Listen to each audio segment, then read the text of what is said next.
Bienvenidos a un viaje imperdible hoy. Imagina que estás de pie en medio de un desierto ardiente, con la arena girando alrededor de tus pies, y frente a ti, un pueblo que acaba de romper las cadenas de la esclavitud, sosteniendo en sus manos un pan seco sin levadura, con los ojos llenos de lágrimas al recordar días de sufrimiento. Luego, en una noche oscura, una voz resuena desde la última cena. Hagan esto en memoria de mí. Desde el polvo de Egipto hasta la cruz empapada en sangre, desde la tumba vacía hasta la promesa de su regreso, todo se funde en el pan y el vino que tienes hoy en tus manos. Pero, ¿qué se esconde detrás de esos símbolos? ¿Es la historia de la vida o una advertencia para nosotros mismos? Hoy cruzaremos el tiempo, desde los mandamientos misteriosos que desafían la fe, hasta el suspiro de alivio de María al ver la tumba abierta de par en par, y el llamado a prepararnos para el día en que el Señor retumbe en los cielos. Esto no es una predicación árida, es el viento que aviva la fe, la luz que ilumina el camino que recorres. ¿Te atreves a detenerte y escuchar algo que haga latir más rápido tu corazón, que no te deje quedarte quieto? Acompáñame, porque lo que viene cambiará la forma en que te ves a ti mismo y al mundo. Se pueden clasificar, cada uno tiene su nombre, ¿verdad? Hay mandamientos que entran dentro de la lógica, ¿sí? Mandamientos que incluso muchas constituciones de muchas naciones pues tienen leyes que están basadas, sin darse cuenta, queriendo, sin querer, en esos mandamientos que entran dentro de un sentido común. El no matarás, el no robar, el no cometer actos delictivos, ¿no? Todo eso está basado en el código moral de la Biblia, ¿verdad? Y son mandamientos que cualquier persona, aunque no sea creyente, pues los respeta, los acata, porque son mandamientos, ya digo, que entran dentro de una lógica, de un raciocinio, ¿no? La Biblia dice en Romanos capítulo 12 que Él es nuestro culto racional, si no es algo que se nos va de la mano, algo descontrolado, sino que en todo momento la razón, la mente funciona, y hay muchos mandamientos en la Biblia que tienen que ver con el respeto de los hijos a los padres, etcétera, que ya digo, entran dentro de una lógica. Luego hay otra clasificación no tan extensa como esta que les acabo recién de mencionar, que son mandamientos que no tienen en principio una razón de ser. Uno dice, ¿y por qué Dios mandó esto? No hay una explicación lógica, no hay una explicación coherente. Hay algunos mandamientos, sobre todo en el Antiguo Testamento, que podríamos meterlos en esta clasificación, pero son mandamientos que Dios los mandó para probar la obediencia de su pueblo. Porque cuando obedecemos y estamos de acuerdo con lo que se nos ordena, es fácil obedecer. Pero cuando se nos manda, cuando se nos exhorta a cumplir con algo que no entendemos, ahí es donde entra realmente la obediencia y el sometimiento y el fiarnos del Señor, que el Señor sabe siempre lo que hace, ¿verdad? Por ejemplo, uno de esos mandamientos en el Antiguo Testamento consistía en no comer carne con productos lácteos. Por ejemplo, si usted va a Israel, usted no puede pedir nunca, después de tomar un filete de carne, un café con leche, porque está totalmente prohibido. Le cerrarían el bar inmediatamente, el restaurante, a una persona que sirviera, después de comer carne, leche, ¿verdad? Está prohibido la mezcla de productos lácteos, tanto en el postre como el café, con la carne. Pero luego hay otros mandamientos que son muy bonitos, que son mandamientos que el Señor los dio para recordar. Y ahí entran las famosas fiestas. La fiesta de la Pascua, pues es una fiesta para recordar, según el contexto judío, la liberación de la esclavitud de Egipto. Y todos los años celebran la fiesta de la Pascua, y ahora hablaremos un poquito más de ella, porque de ahí arranca esta celebración, ¿verdad? Luego, 50 días más tarde, tienen una fiesta que se conoce con el nombre de Pentecostés, la fiesta de la semana, Shavuot, donde ellos recuerdan que 50 días después de haber salido de la esclavitud en Egipto, al pie del monte Sinaí, el pueblo de Israel recibió un regalo, la Torá, la ley. Al finalizar casi el año, ya llegando cerca del mes de octubre, tienen una fiesta de obligatorio cumplimiento, que es la fiesta de los tabernáculos o la fiesta de Sucot, donde ellos recuerdan que fueron peregrinos en el desierto durante 40 años. Y hay muchos mandamientos que son para recordar. Así que estas son las tres grandes clasificaciones de los mandamientos en la Biblia. Mandamientos que entran dentro del sentido común, de la lógica, mandamientos que son para obedecer, aunque no los entiendas, y mandamientos que son para recordar. El Señor Jesucristo nos dio el mandamiento. Yo quiero que, si tienen su Biblia a mano y quieren venir conmigo, en la última cena, Él repartió el pan y el vino a sus discípulos. Recuerden que la noche que el Señor fue entregado, recuerden por favor que la noche que el Señor Jesucristo participó de la Santa Cena, esa misma noche lo prendieron y lo llevaron, bueno, primeramente a la casa de Anás y Caifás, después a la fortaleza de la Antonia, donde vivía el gobernador de la región de Judea, Poncio Pilato, y así estuvo, como decimos por allá, del tingo al tango, llevándolo de un sitio a otro, ¿verdad?, hasta que finalmente lo condenan a muerte. Esa noche que el Señor fue entregado era la noche de Pesaj, la noche de la Pascua, ¿vale? Los judíos recordaban y siguen recordando hasta el día de hoy uno de los mayores acontecimientos de la historia. Y fue como el Señor sacó a casi 2 millones de personas de un pueblo, del yugo de un imperio terrible, como era el imperio de los egipcios, ¿verdad?, del cual nunca iban a salir. Todos iban a ir muriendo lentamente, a menos que el Señor hiciera una intervención milagrosa, cosa que ocurrió. Esa noche se comía rápidamente, porque tenían que recordar que salieron muy rápidamente de la esclavitud en Egipto. Fíjense qué rápido salieron, que ni siquiera dio tiempo para que la masa fermentara, para que la masa leudara. Por eso se come una galleta cuadrada, que no sabe realmente a nada, que se llama la matzá, que es un pan sin levadura, porque ya digo, no hubo tiempo ni siquiera para que fermentara la masa, porque tenían que salir rápidamente. Ellos comen todavía esa galleta sin levadura. Se hacen muchas preguntas en la mesa, muchas preguntas. ¿Y por qué salimos? ¿Y cómo salimos? ¿Y cómo salimos? ¿Y cómo fue? ¿Y cómo no fue? Hay una serie de juegos, de canciones. Hay una cosa que se llama el dresdel, que es como una especie de trompo, para que me entiendan, que los niños juegan. Si aciertan la respuesta, se les da un premio. En fin, es una fiesta muy bonita.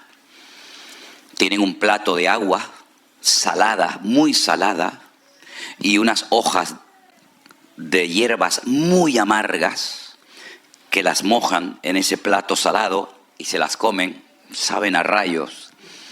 Pero el agua salada les recuerda las lágrimas que derramaron sus antepasados en Egipto. Y esas hierbas amargas. ¿Hay aquí algún argentino? Los argentinos tienen unas hierbas que las comen las rabichetas, unas hierbas amarguísimas. Y eso les recuerda, sí, algo así, no sé cómo se llama. Y les recuerda el hisopo, ¿verdad? La brocha que utilizaron para pintar la puerta y el dintel de la casa, ¿sí?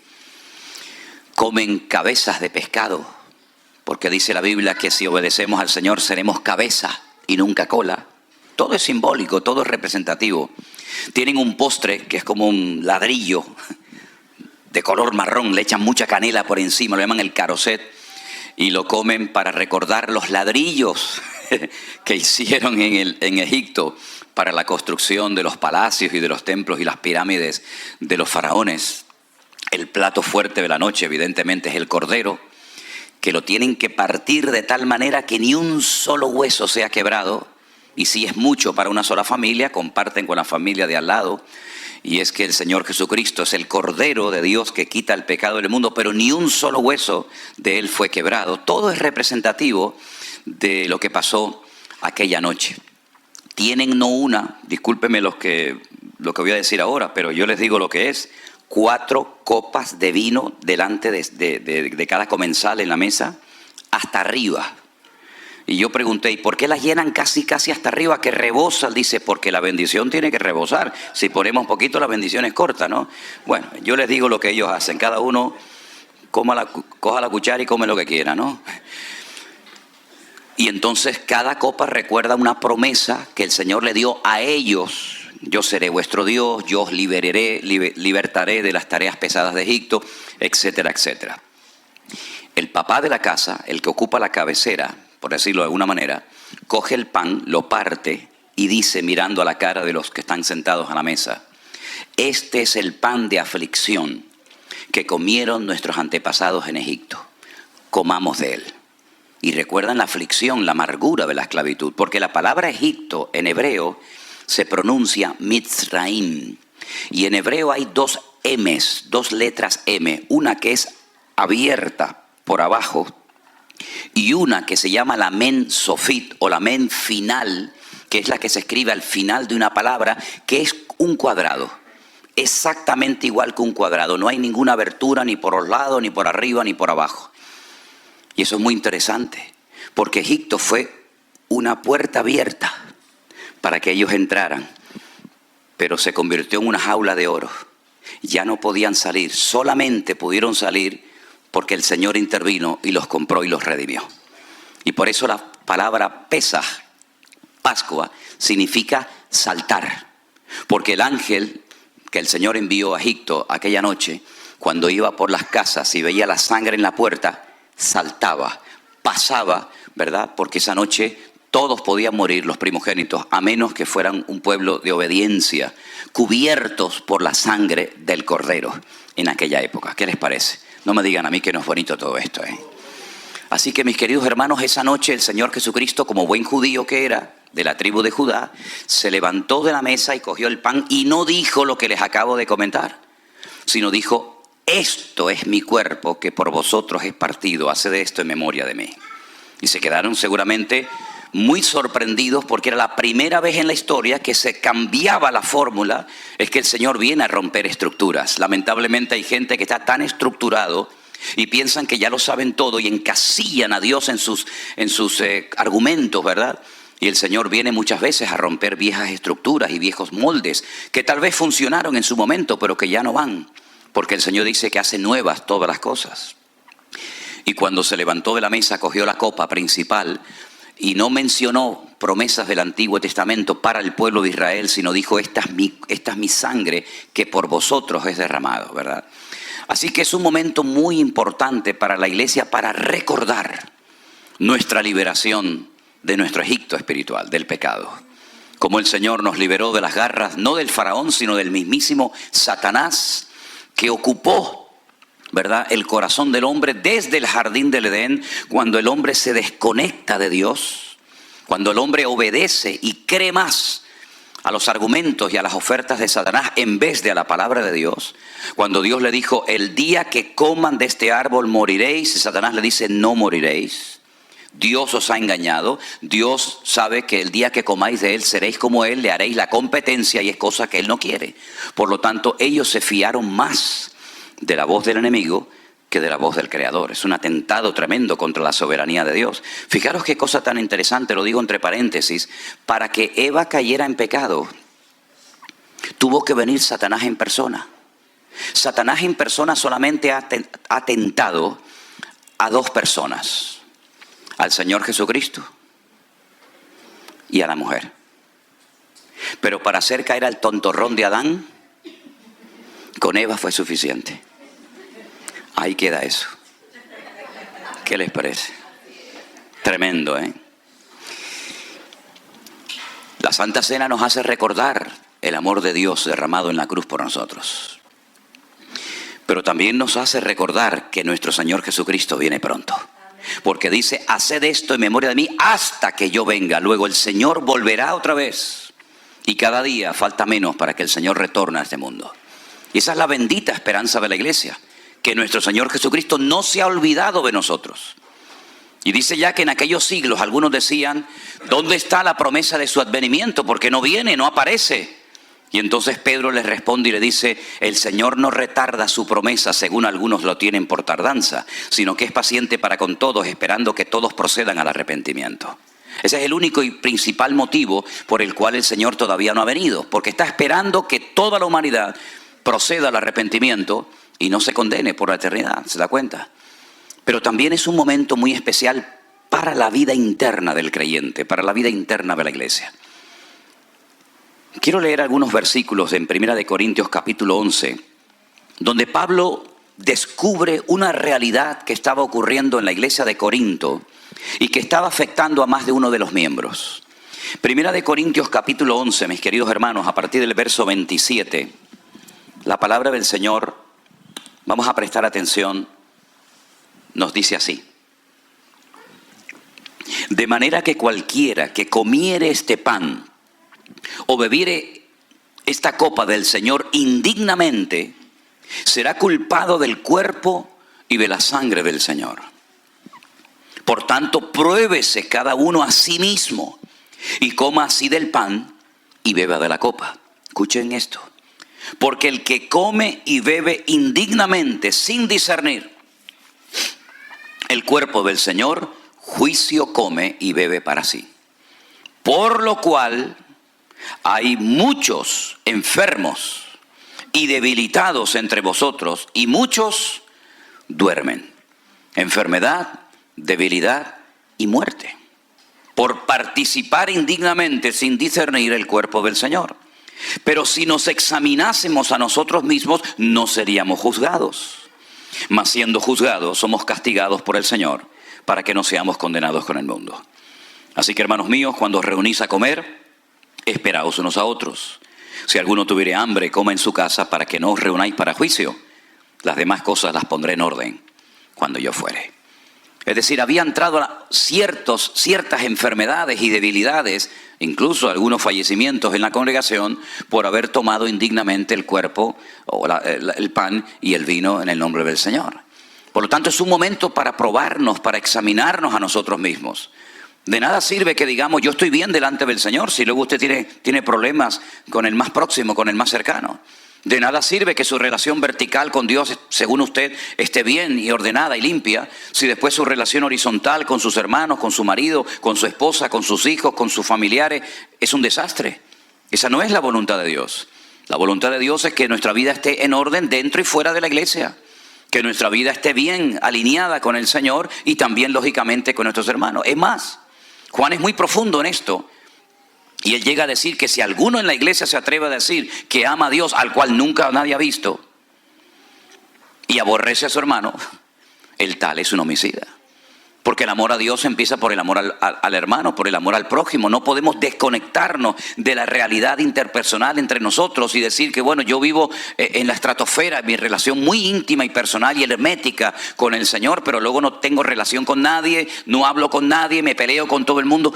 Esa no es la voluntad de Dios. El amor a Dios empieza por lo más cercano a nosotros, ¿verdad?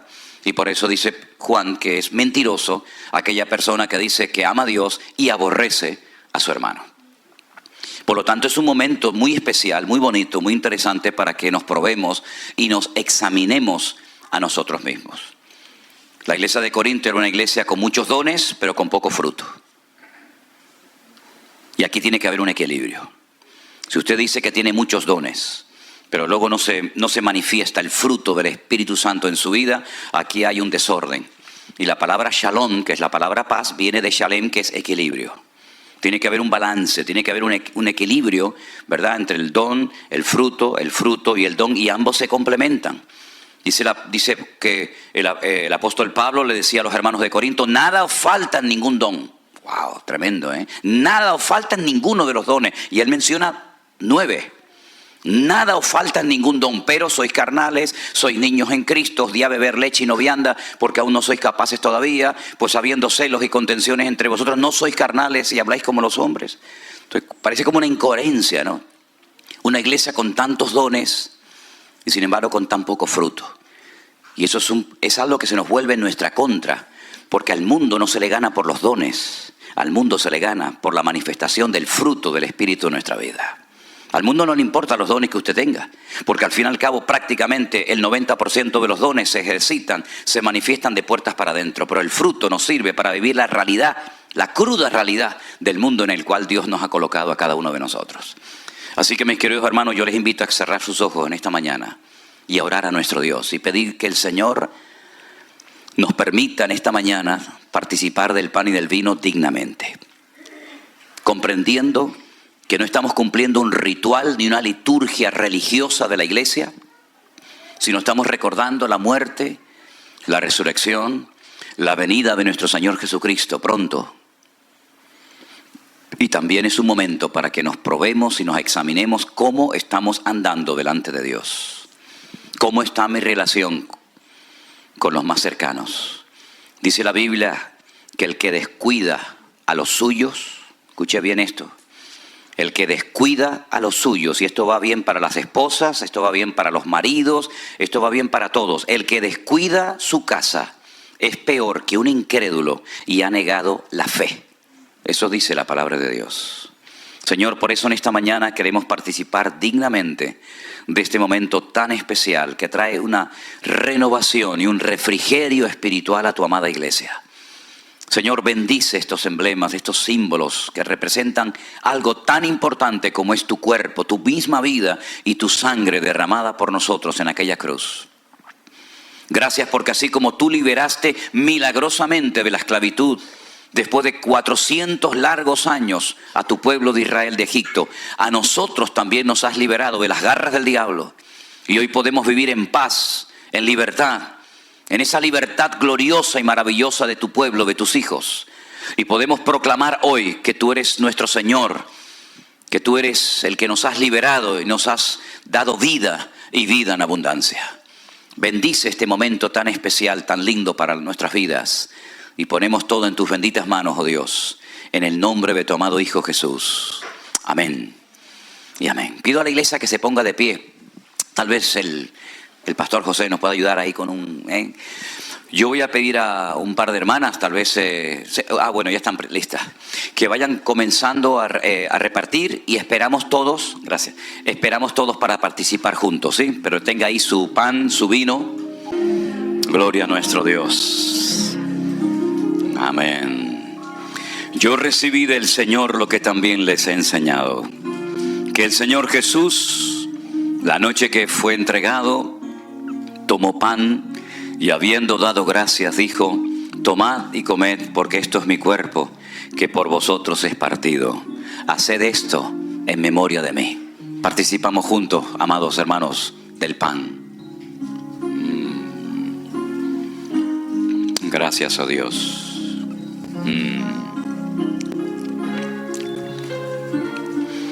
Asimismo tomó también la copa, después de haber cenado, diciendo: esta copa es el nuevo pacto en mi sangre. Haced esto todas las veces que la bebiereis en memoria de mí. Así pues, todas las veces que comiereis de este pan y bebiereis de esta copa, la muerte del Señor anunciáis, hasta que Él venga. Participamos de la copa, queridos hermanos.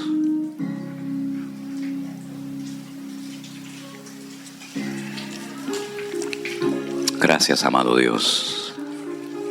Minutos más tarde, el Maestro, nuestro Señor y Salvador Jesús, se fue al huerto de Getsemaní y de rodillas, postrado ante el Padre, le dijo: Padre, pasa de mí esta copa, mas no se haga mi voluntad sino la tuya.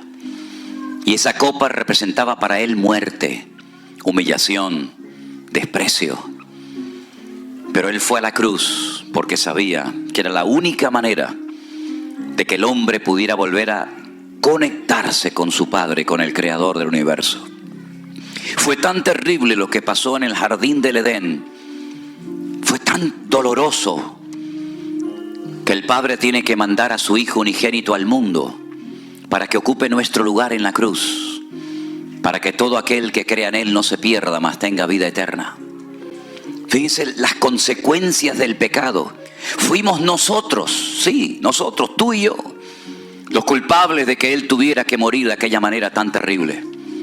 Pero gracias a Él, aquello no quedó simplemente en una manifestación tremenda del amor de Dios, sino que al tercer día se produjo el acontecimiento más glorioso en toda la historia de la humanidad. ¿Saben cuál fue? La resurrección del león de la tribu de Judá. Mataron al cordero, pero el león... ¿Pueden dar un aplauso al Señor en esta mañana? ¡Aleluya! ¡Amén! ¡Amén! Gracias, Señor. Fuerte ese aplauso a nuestro Dios.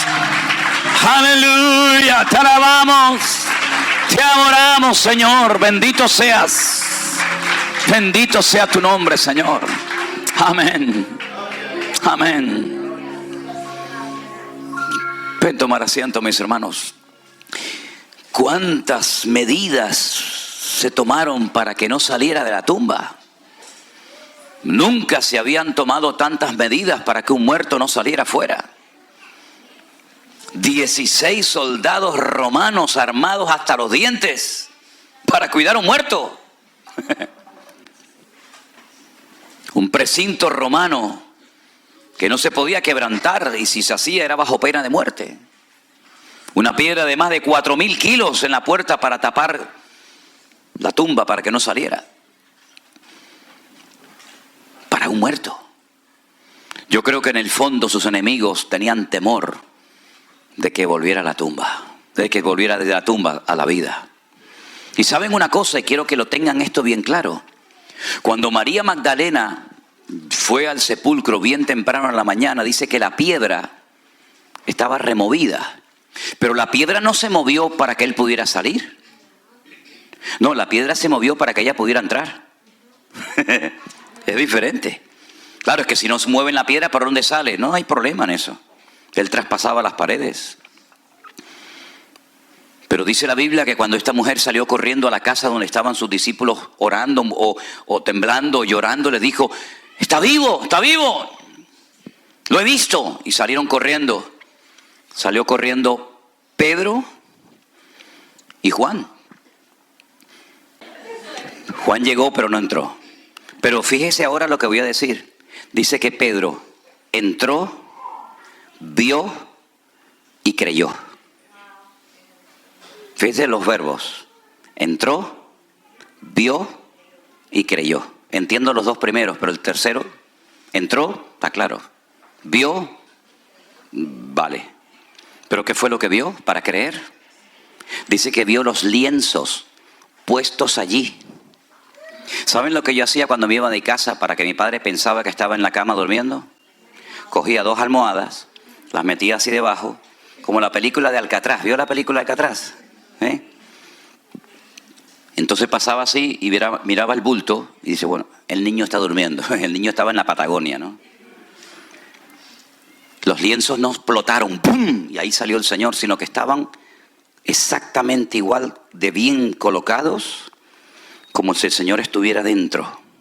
Solamente lo que le pone en la cabeza lo dobló, lo puso a un costado, pero el resto estaba como si estuviera él dentro. Y por eso cuando él entra y él ve aquello totalmente cerrado, él vio y él creyó, porque es imposible que pudiera salir si no hubiera traspasado aquella sábana para la honra y la gloria del Padre. Y no solamente vio eso, sino que cuando entró al sepulcro vio el resto de lo que le amortajaba, bien dobladito, puesto en un lado.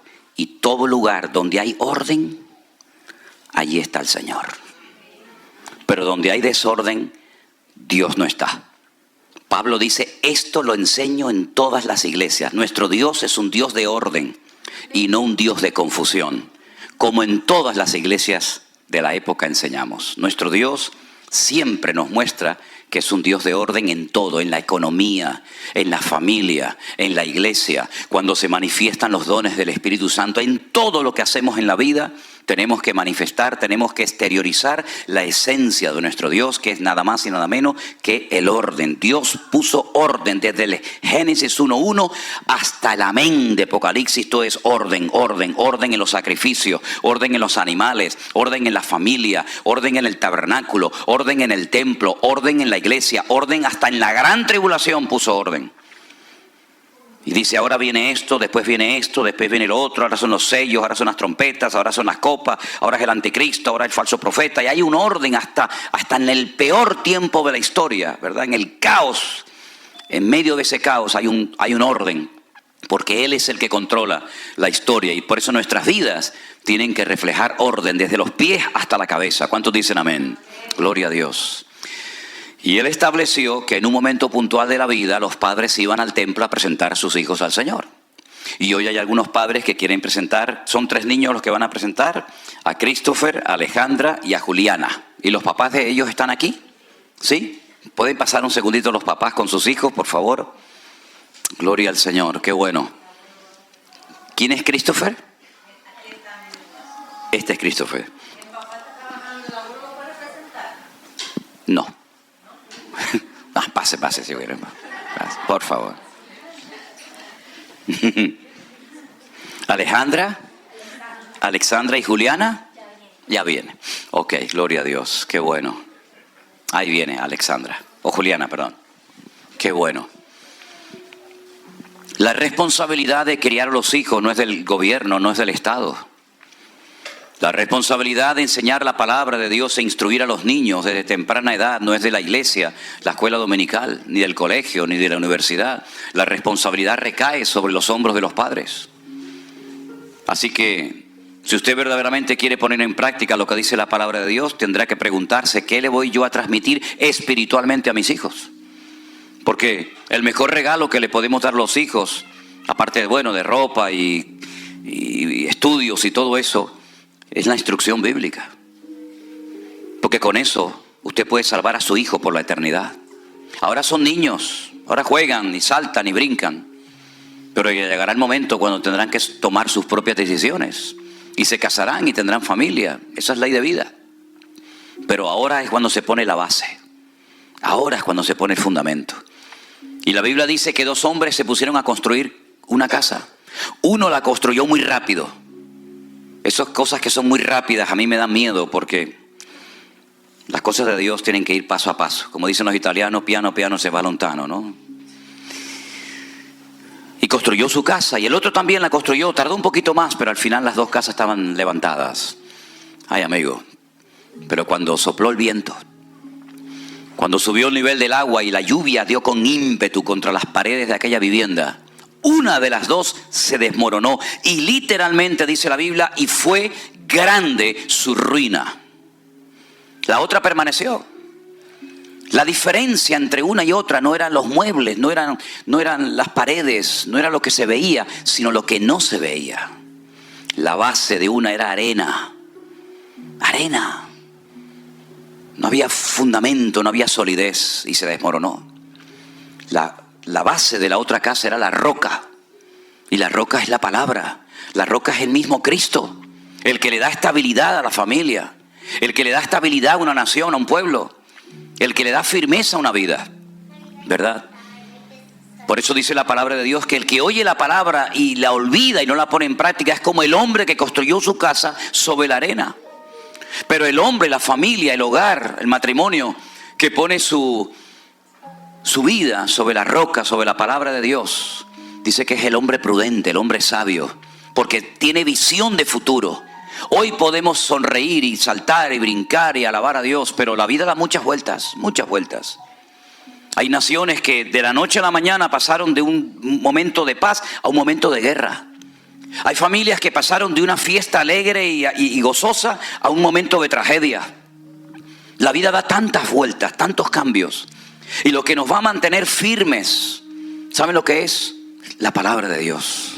La presencia del Señor en nuestra vida. Por eso presentar a los hijos al Señor es una bendición, es algo precioso, algo bíblico. Pero tengan en cuenta que la estabilidad y los conceptos y los principios y todo eso lo van a aprender en la casa, que es la primera escuela de la vida. En la Biblia el papá era el responsable de transmitir el conocimiento a los hijos. Los hijos aprendían y aprenden hoy en día a leer la Biblia en la casa antes de ir a la escuela. El conocimiento se lo transmite el papá al hijo. Los primeros versículos, los primeros capítulos, los primeros libros de memoria que saben los niños, se los enseña el papá. Pero la mamá, que se llama en hebreo, de la cual viene la palabra emuná, le enseña, le transmite la fe. Por eso Pablo le decía a Timoteo, Timoteo, la fe que tienes ahora habitó primeramente en tu abuela Loida y después en tu mamá Eunice, y estoy seguro que en ti también. La mamá transmite la fe, que es el cordón umbilical que nos conecta con Dios. Ya estaba ese niño, ya estaba esa niña conectado con su madre a través del cordón umbilical, ¿verdad? Y por ahí le pasaba el alimento, y por ahí le pasaba todo lo que necesitaba para fortalecerse. Y ahora la mamá sigue conectado con ese hijo de una forma diferente, pero transmitiéndole la fe, por la forma como habla, por la forma como actúa, por la forma como reacciona. La mamá es la que aporta la fe al niño y el papá el conocimiento. ¿Ustedes están dispuestos a trabajar en equipo para criar a estos hijos? Bendito sea Dios. Vamos a ponernos una vez más de pie, hermanos. Y bendecimos a estos niños y a estas familias. Que Dios les guarde y les bendiga. Y que sean niños sanos que te amen, Señor, y te sigan todos los días de su vida. Y que le des muchísima sabiduría a los padres, Señor, para que puedan en el nombre de Jesús criar a sus hijos en el temor de Dios. Guárdales de malas influencias, guárdales en la escuela, guárdales de malas amistades, Señor. Guárdales de peligros y accidentes. Que tus ojos estén abiertos de noche y de día sobre estos hogares, sobre estos papás. Señor, dale sabiduría para que puedan atenderlos y educarlos como tú lo harías en lugar de ellos. Dale sabiduría, Señor, para responder a sus preguntas cuando las hagan. Que sean ejemplos, Señor, de fe, de paciencia, de amor, de tolerancia, de perdón. Y que puedan ver en sus padres un reflejo del amor de Dios. Y que nunca olviden lo que aprendieron en el hogar. Márcales hoy, Señor, y cuídalos durante todos los días de su vida. Los presentamos delante de ti y pido que bendigas y bendigas grandemente a estos padres, a estas madres, Señor, en el nombre de Jesús. Que tú les des mucha sabiduría, Señor, a sus familiares, para que puedan, Señor, educar a estos niños en el temor de Dios. Tu palabra dice: instruye al niño en su camino y aun cuando fuere viejo no se apartará de él. Gracias, Señor, por ellos. Los bendecimos en esta mañana en el nombre, sobre todo nombre, de nuestro Señor Jesucristo. Amén y amén. Damos un fuerte aplauso a nuestro Dios. Gente que estamos conociendo, de los niños que estamos orando, las bodas que estamos celebrando. Esto es tremendo. Esto es el ministerio intenso, ¿eh? Aquí no hay descanso. Aquí hay, ¿verdad?, una cosa detrás de otra. Y es que tenemos que aprovechar el tiempo. Me dice la gente: ¿fuiste a Miami de paseo? ¿Fuiste por aquí? Digo, ¿pero cuándo voy a ir, mijo? Si no tengo a veces ni tiempo ni para comer, ¿eh? Pero tampoco hemos venido a pasear, hemos venido a estar con ustedes, a disfrutar, y estamos disfrutando muchísimo. Me decía una hermana, varias hermanas me decían, el otro día cuando estuvimos en la iglesia bautista de allí de Hialeah, me decía: pastor, usted tiene que estar muy cansado. Digo, yo, para nada. Cuando llegue a España ya es otra cosa. Pero de momento estamos disfrutando y se nota que hay mucha gente orando por todo esto, ¿eh? Se nota muchísimo, pero estamos disfrutando muchísimo. Estamos muy contentos, muy agradecidos al Señor. Y saben una cosa, hermanos, ¿cuánta gente daría lo que fuera por estar sentado hoy en esa silla? ¿Cuánta gente me escribe y me dice: ay, cómo me gustaría estar ahí con ustedes, cómo me gustaría poder saludarlos, cómo me gustaría... Abrí antes un poquito el Facebook en directo, lo hice allá atrás y aquí. Bueno, y eso es una lluvia de gente. Ay, hermanos, saluda a los hermanos, estamos tan contentos, les estamos siguiendo, estamos orando, y así que le agradecemos. Y ahora mismo también hay un montón de hermanas, ¿no?, que están ahí conectadas, ¿no? El del grupo 1. Vamos a darles un aplauso a todas las hermanas que nos están viendo en esta mañana. Dios les bendiga. Me dijo una vez una persona: oye, pero ustedes en la iglesia virtual no tienen hombres. Dice: pues todos son mujeres. Digo, bueno, algunos hay, gracias a Dios, ¿no? Algunos hay. Pero la proporción de... Sí, no, yo sé. La proporción es una goleada arrolladora de mujeres contra los hombres, ¿eh? Por un hombre hay 20 mujeres, ¿no? Vamos a entrar ahora en una parte diferente del culto, de la reunión, porque yo había anunciado ayer que los que tuvieran alguna pregunta la pudieran hacer, pero antes de darle lugar a ustedes a preguntas y yo contestar preguntas que tenemos aquí, quisiera compartir con ustedes algunas cosas que considero necesarias, ¿ok? Gracias, ya, ok, gracias, hermano, te lo agradezco. No, es que como me encanta la música, me voy con él y me tengo que ir para aquí ahora. Gracias, te lo agradezco. Miren, la iglesia virtual está compuesta por personas de muchos trasfondos. Hay gente que viene de un contexto ultra pentecostal. Otras personas vienen de un ambiente tal vez más conservador. Unos fueron educados en una línea doctrinal tal vez diferente a la de otras. Y ya el Señor me venía preparando hace años, cuando yo me casé con Elena, que ella procede de otra denominación diferente a la que yo pertenecía en aquel momento. No sé si en Estados Unidos se conoce o se llama igual una denominación, un grupo de iglesias. En España se conoce como asambleas de hermanos. Son iglesias muy conservadoras, donde la mujer usaba ¿cómo es? El velo, la mantilla, ¿sí? No podían orar. La mayoría de lo que se cantaban eran himnos con muy buena base doctrinal, pero iglesias muy conservadoras. Yo me convertí en una iglesia de las Asambleas de Dios donde lo más importante era hablar en lengua. El que no hablaba en lengua era un pobre desgraciado. Si no tenía opción a nada. De hecho, ni pastor podía ser, ni predicar, ni nada, porque era la meta, y cuando llegabas a la meta ya no había más. Cuando comenzamos a realizar viajes a Israel hace, pues me parece que ya vamos por 16 o 17 años, cuando nos encontrábamos en el aeropuerto, fuera en Madrid, en Barcelona o en Tel Aviv, resulta que nos encontrábamos con hermanos de una línea y con hermanos de otra línea, y cuando llegaba la hora de la comida y salíamos de paseo y eso, se notaba alrededor de la mesa a veces como un ambiente que lo podías cortar así con una tijera, ¿no? Porque uno decía, no, hay que hacer esto, y el otro decía, no, hermano, eso no se puede hacer. Y lidiar con todas esas personas, hablamos ya de cientos y cientos de personas que hemos llevado a Israel, pues no es fácil. Pero yo creo que ha sido toda una escuela y una preparación para poder trabajar en la iglesia virtual.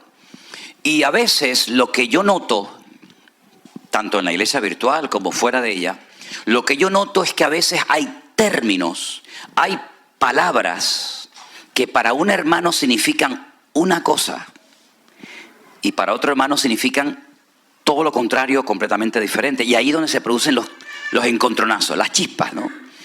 Hace muchos años cayó en mis manos un libro que lo escribió el doctor Billy Graham. Él ya está en la presencia del Señor, como bien saben ustedes. Manual del Obrero Cristiano, creo que se llamaba algo así. Ellos hacían muchas campañas evangelísticas y pedían muchos voluntarios para asesorar y aconsejar a la gente. Y resulta que en ese libro, creo que al final de las páginas, decía, por ejemplo, bautismo. ¿Qué significa para un cristiano evangélico la palabra bautismo? Y ponía más o menos lo que era. Pero ¿qué significa para un católico el bautismo? ¿De qué estamos hablando? La misma palabra, pero el concepto del católico del bautismo es diferente al de un cristiano evangélico. Y así sucesivamente con muchas palabras. Yo noto que en el mundo evangélico hay frases, hay expresiones, hay palabras que cuando la persona las usa, se está refiriendo a algo completamente diferente a lo que entiende el otro hermano. Entonces lo que yo intento, y espero algún día poder conseguirlo, es que hablemos con términos bíblicos y que no tengamos que recurrir a un léxico que no tiene nada que ver con la Biblia, que se ha metido en el mundo evangélico, pero que no tiene ninguna razón de ser. Por ejemplo, donde yo me convertí en las Asambleas de Dios hace muchos años, el presidente de la obra se le llamaba el superintendente. Claro, cuando te decían viene el superintendente, mirábamos al cielo, pensábamos que iba a venir volando, ¿no? Como una especie de Superman, y al final, y después era el mini intendente, era una cosita así, ¿no? Pero unos términos, ¿verdad? Y se han metido términos dentro de las iglesias que parecen como muy espirituales, pero que no son realmente términos que tienen un fundamento bíblico. Entonces, a mí me gustaría en esta mañana primeramente aclarar una serie de cosas. Probablemente, no estoy pidiendo disculpas, porque lo que voy a hablar es Biblia, y cuando se predica la Biblia no hay que pedir disculpas a nadie. Pero sí quiero decir de antemano que lo más probable es que más de uno de ustedes en esta mañana diga, uy, ¿me está hablando a mí? Yo hablo al conjunto, no hablo particularmente a una persona. Y voy a empezar por la palabra ministerio. Si tuviéramos una batería haríamos el redoble. Ministerio. ¿Qué es tener un ministerio? Porque hay gente que dice, yo tengo un ministerio. Yo me fui de la iglesia porque no me dejaban desarrollar mi ministerio. Entonces, la Biblia habla de ministerios. Existen hoy en día personas con ministerio. ¿Para qué son los ministerios? ¿Quién los da? ¿Cómo sé que tengo un ministerio? ¿Cómo funcionan? ¿Cómo se manifiestan? ¿Cómo sé que Dios me ha llamado o tengo ese ministerio? Vamos a la Biblia, ¿os parece? Efesios capítulo 4, por favor. En Efesios capítulo 4, carta que el apóstol Pablo escribe desde la cárcel, dice la palabra del Señor así. Si me permiten un segundito mientras van buscando en Efesios 4. Segundito.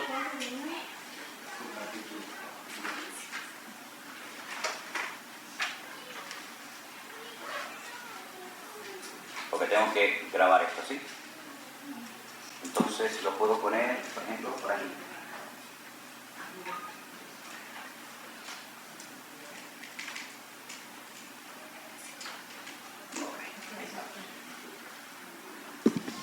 Vamos a ir a Efesios capítulo 4 y vamos a leer algo muy interesante que tiene que ver con esto que vamos a definir en esta mañana, el ministerio. Efesios capítulo 4 dice a partir del versículo 11. Efesios 4, 11. Él mismo constituyó a unos apóstoles, a otros profetas, a otros evangelistas, a otros pastores y maestros. 5 apóstoles, profetas, evangelistas, pastores y maestros. ¿Con qué finalidad? ¿Cuál es el objetivo? Bueno, para perfeccionar o capacitar a los santos, a los creyentes, ¿para qué? Para la obra del ministerio, para la edificación del cuerpo de Cristo, es decir, la iglesia. ¿Hasta cuándo?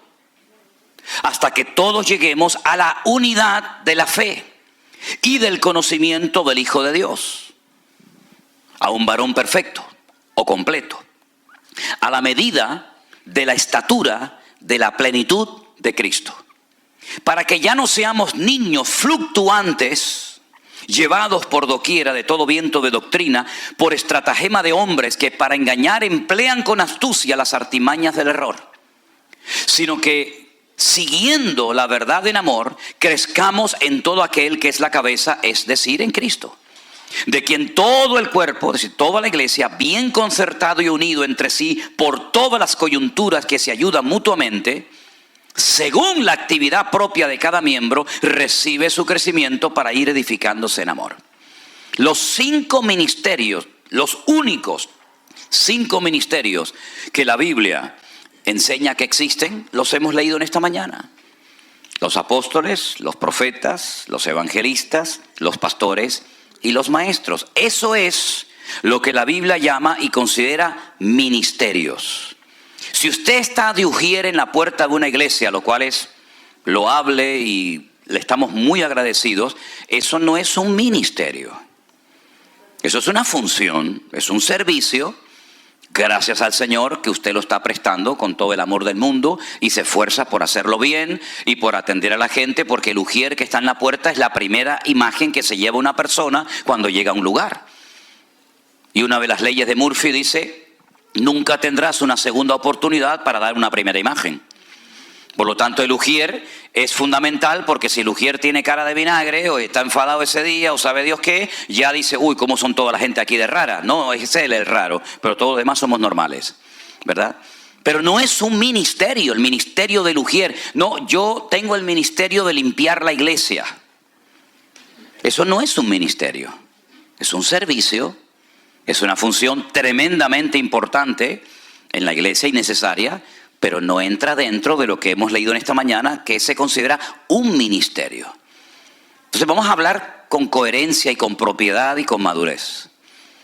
Los ministerios son los que hemos leído en esta mañana. Y lo que salga de esto son funciones, son servicios, son trabajos voluntarios o remunerados, pero no son en sí un ministerio. Entonces, hay gente que me ha dicho en el pasado: bueno, yo me fui de la iglesia porque no podía desarrollar mi ministerio. Y yo le pregunto: ¿y su ministerio, hermana, concretamente cuál era? No, mi ministerio era el de la limpieza. Bueno, hermana, discúlpeme, eso no es un ministerio. Eso, repito, es una función muy importante, pero usted no puede utilizar la palabra ministerio para eso, sino que la palabra ministerio encaja en otro terreno y no precisamente en ese de la limpieza o de cualquier otra cuestión. Estos son los ministerios. Ahora, si usted me dice a mí: yo tengo el ministerio de pastor, eso es un ministerio, ¿verdad? Pero una persona que enseña esporádicamente, imagínense que yo le digo a cualquiera de ustedes: hermano, usted podría el próximo día compartir unos 10 minutitos una enseñanza, un devocional, un pensamiento, ¿okay? Y usted lo hace esporádicamente. Usted no puede decir que tiene el ministerio de la enseñanza, Porque ¿quién es el que reconoce el ministerio? El cuerpo de Cristo, la iglesia, a través del pastor, ¿verdad? Generalmente, le digo, en la mayoría de los casos, cuando alguien tiene algo de parte del Señor, los que primero se dan cuenta son los hermanos que le rodean. Usted no tendrá que ir por la vida diciendo, pastor, yo enseño, pastor, yo canto, pastor, yo sé hacer esto. No te preocupes, que si el Señor te ha dado algo, los primeros que se van a dar cuenta son tus hermanos en Cristo y por supuesto el pastor. Ahora, también hay que decir, y seamos honestos, que hay pastores que no quieren que nadie se levante porque tienen temor a que le quiten el puesto. Pero en nuestro caso, créanme que es todo lo contrario. Yo no tengo ningún temor de que nadie me quite el puesto, porque el puesto no me lo dieron ustedes, el puesto me lo dio el Señor. Y lo que Dios da, nadie te lo quita. Al contrario, estamos orando para que Dios cada día levante más hombres y mujeres preparados y cualificados para poder servir con efectividad en el reino de Dios. Pero ¿queda bien claro lo que es y lo que no es un ministerio? ¿Sí? Ok. Hablemos de los dones. Después tienen opción para hacerme todas las preguntas que quieran, no se preocupen. Hablemos de los dones. Me dice, pastor, a mí me gustaría que a mi niño me lo pusieran en alabanza porque él tiene el don de tocar la guitarra. Vamos a 1 Corintios capítulo 12, que en esta mañana hemos estado en 1 Corintios, ¿verdad? 1 Corintios capítulo 12, el título es Dones Espirituales. Vamos a leer los dones. 1 Corintios 12, a partir del versículo... vamos a leer a partir del versículo 4 si queréis. Ahora bien, hay diversidad de dones, pero el Espíritu es el mismo. Y hay diversidad de ministerios, pero el Señor es el mismo. Ya hemos leído los ministerios. Y hay diversidad de operaciones, pero Dios, que hace todas las cosas en todos, es el mismo. Y ahora sumen los dones que ahí se mencionan. A cada uno les dada la manifestación del Espíritu para provecho. A este les dada por el Espíritu palabra de sabiduría, número 1. A otro, palabra de ciencia. ¿Cuántos van? 2. Según el mismo Espíritu. A otro, fe. Ya van 3. Por el mismo Espíritu. A otro, dones de sanidades por el mismo Espíritu. 4. Versículo 10. A otro, el hacer milagros. Versículo 5. A otro, profecía. 6. A otro, discernimiento de espíritus. 7. A otro, diversos géneros de lenguas. 8. Y a otro, interpretación de lenguas. ¿Cuántos son en total? 9 dones. 9. Pero todas estas cosas las hace uno. Y el mismo Espíritu, repartiendo a cada uno en particular como Él quiere. Porque así como el cuerpo es uno y tiene muchos miembros, pero no todos los miembros del cuerpo, siendo muchos, son un solo cuerpo, así también Cristo. 9 dones que, si profundizáramos más en cada uno de ellos, los podríamos clasificar en 3 grupos. Yo todo esto me lo sé de memoria. Yo no sé si ustedes van a ser capaces de retener todo esto, pero si no, esto queda grabado, no se preocupen. Hay dones de expresión, hay dones de revelación, ¿verdad? Y hay dones como de conocimiento. Los dones de expresión, la misma palabra los dice, si usted no habla, el don no fluye. El don de hablar en otras lenguas, si no se puede expresar, cuando el don de lengua es para que la gente en la iglesia lo oiga, y a continuación entra en operación el siguiente don, que sería el de interpretación de dichas lenguas, ¿verdad? Son dones que para fluir, para manifestarse, usted tiene que hablar. Hay otros dones que son literalmente dones de revelación, el don de ciencia.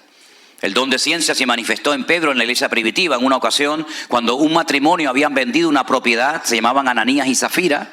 Ellos habían sustraído una parte del dinero, pero le querían hacer creer a Pedro y a la iglesia que lo estaban dando todo. No era obligación darlo todo.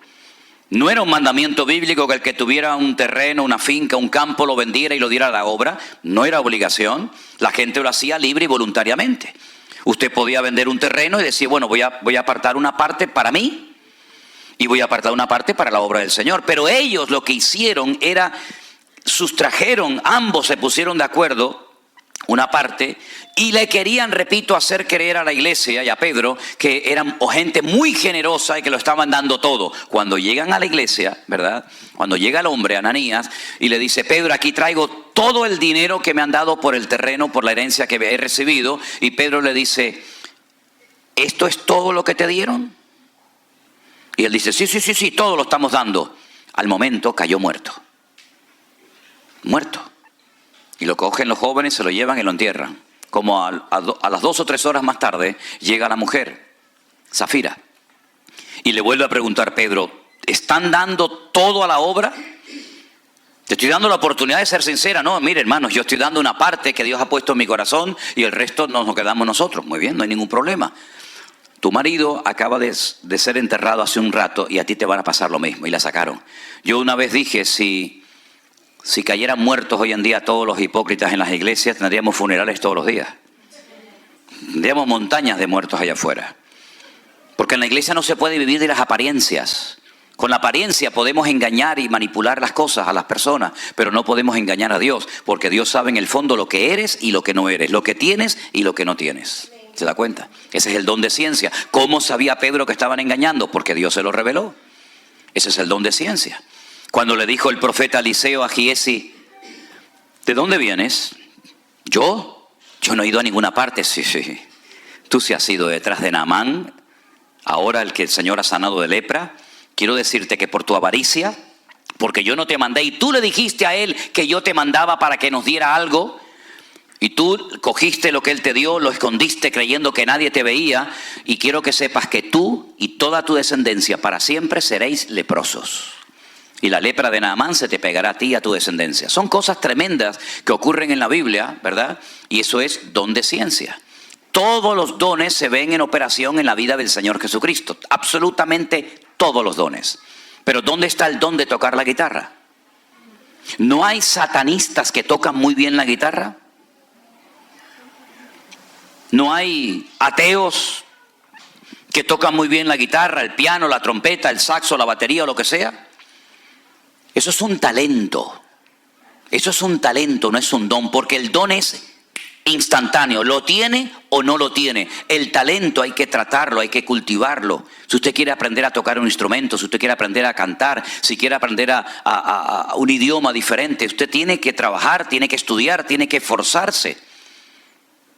Así que el talento se va cultivando paulatinamente, es progresivo, el don es instantáneo, ¿verdad? Aunque la persona evidentemente no sea perfecta.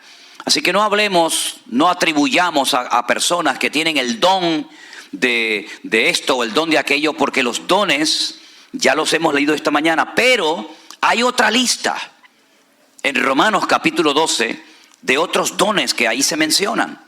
Hemos mencionado 9 en 1 Corintios 12, pero en Romanos capítulo 12 hay otra lista y son los siguientes. Aquí se mencionan unos cuantos más. Romanos capítulo 12, versículo 4.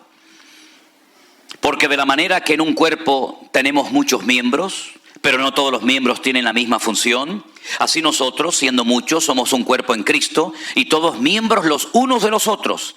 De manera que teniendo diferentes dones según la gracia que nos es dada, ahora este sí se repite. El de profecía, úsese conforme a la medida de la fe, o de servicio, en servir, el que enseña en la enseñanza, el que exhorta en la exhortación, el que reparte con liberalidad o generosidad, el que preside con solicitud, el que hace misericordia con alegría. ¿Se dan cuenta? Son otros dones. Tal vez no tan conocidos como los de 1 Corintios 12, pero al fin y al cabo no dejan de ser dones del Espíritu Santo. Entonces, mis queridos hermanos, estos son los dones que menciona la Biblia. 1 Corintios 12, Romanos capítulo 12, lo que salga de ahí sea un don, un talento, algo que usted ha aprendido, pero no se puede considerar un don del Espíritu Santo el que usted juegue bien al fútbol, el que usted pinte muy bien las paredes, usted haga cuadros, ¿verdad? Eso no es un don, son talentos, son habilidades que también forman parte de la vida, pero no podemos decir bíblicamente usted tiene el don de pintar lindos cuadros. Es un gran pintor, pero eso no es un don del Espíritu Santo. ¿Ok? Ok, antes de seguir adelante, de lo que estoy hablando, que he hablado de ministerios y de dones, ¿hay alguna pregunta? algo que quieran preguntar que tal vez no haya quedado lo suficientemente claro y usted dice, ¿me podría explicar un poquito más esto o aquello? ¿Alguien tiene alguna pregunta? Si alguien tiene una pregunta, levante la mano, le vamos a poner un micrófono para que usted haga la pregunta, para los que están en casa puedan escuchar su pregunta y entonces con toda libertad la puede hacer. ¿Alguien tiene alguna pregunta sobre lo que he hablado hasta ahora? Hermana, escuchamos su pregunta. Ponle el micro. No creo que sea tanto la pregunta. Espera. Un segundito. Dale volumen. ¿Tiene? Sí. ¿Tiene volumen? A ver. Ok. Adelante. Es como una duda que yo tengo, algo que yo veo. Mira, en predicaciones, Sube el volumen, hermano, del micrófono. personas que hablan en lengua cuando están predicando, que de cada 3 segundos se van a hablar en lengua, continúan con la prédica y vuelven otra vez a hablar en lengua y vuelven otra vez y siguen con la prédica. No sé, a mí como que yo lo veo, I don't know.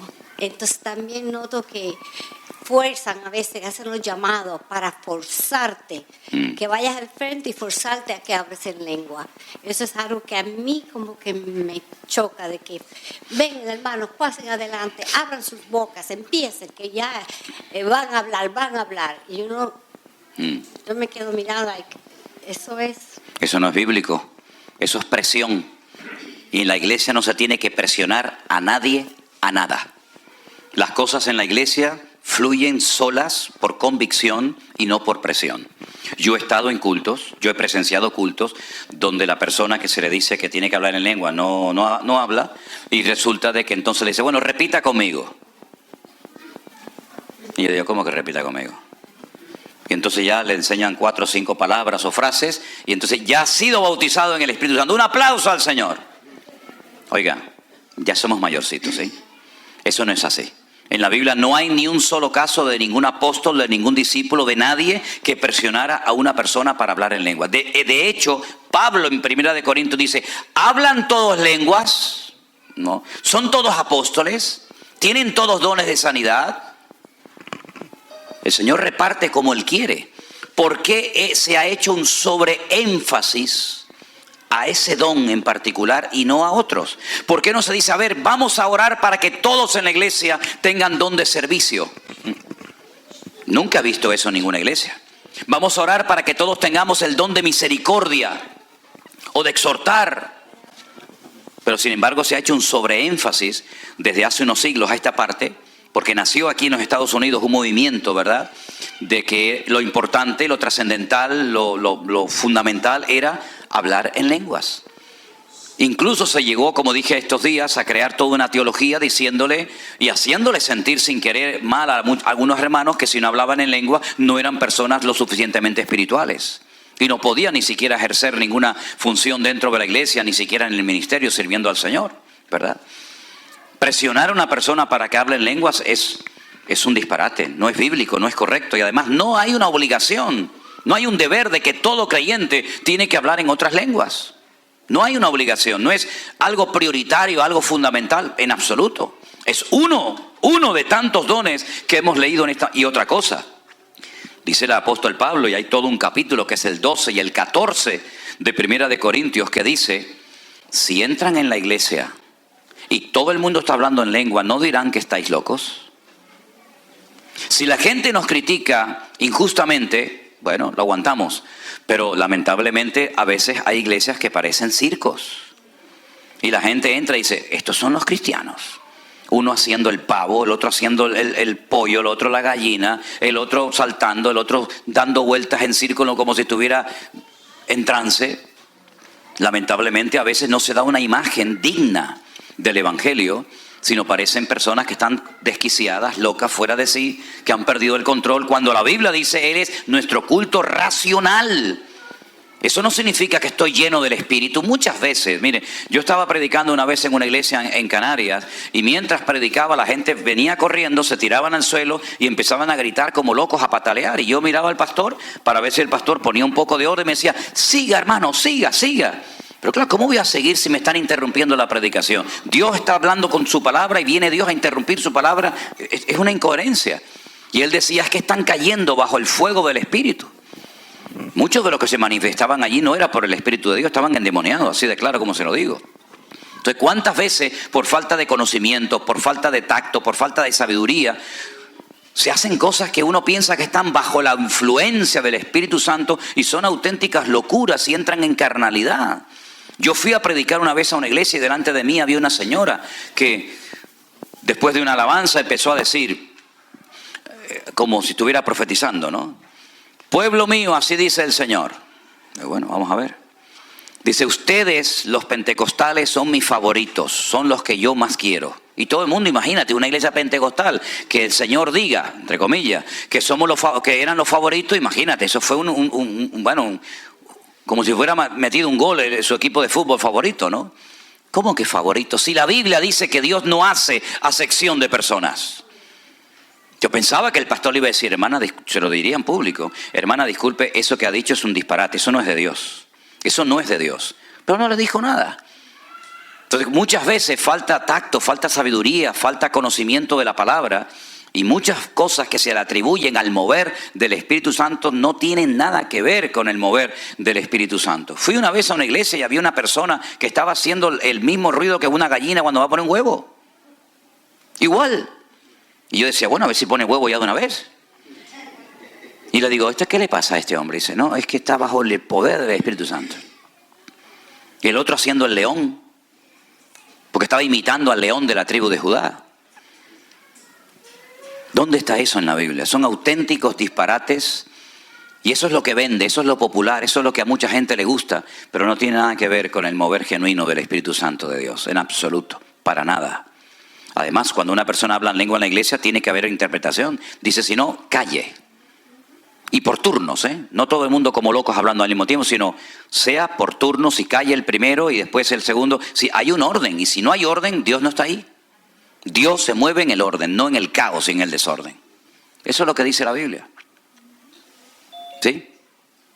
Presionar a una persona para que hable en lenguas, por favor, en absoluto. ¿Alguna pregunta más? Ahí, hermano. También por acá. Adelante. Sí, a propósito de eso, pastor. Sí. No es un partido de fútbol, ¿eh? No. No. Las primeras ocasiones que fui a una iglesia, el pastor se ponía la mano en la frente, Sí. Y la gente se caía. Ajá. Entonces a mí la puse y no me caía. Vale. Me decía, es que no te toca, no tienes el don del Espíritu, no estás sintiendo el don del Espíritu Santo porque no te caes. Yo no me quise caer, o sea, no me caí porque sentí que no estaba tirando. Y eso decía que era un don, el que te tocaran y te cayeras.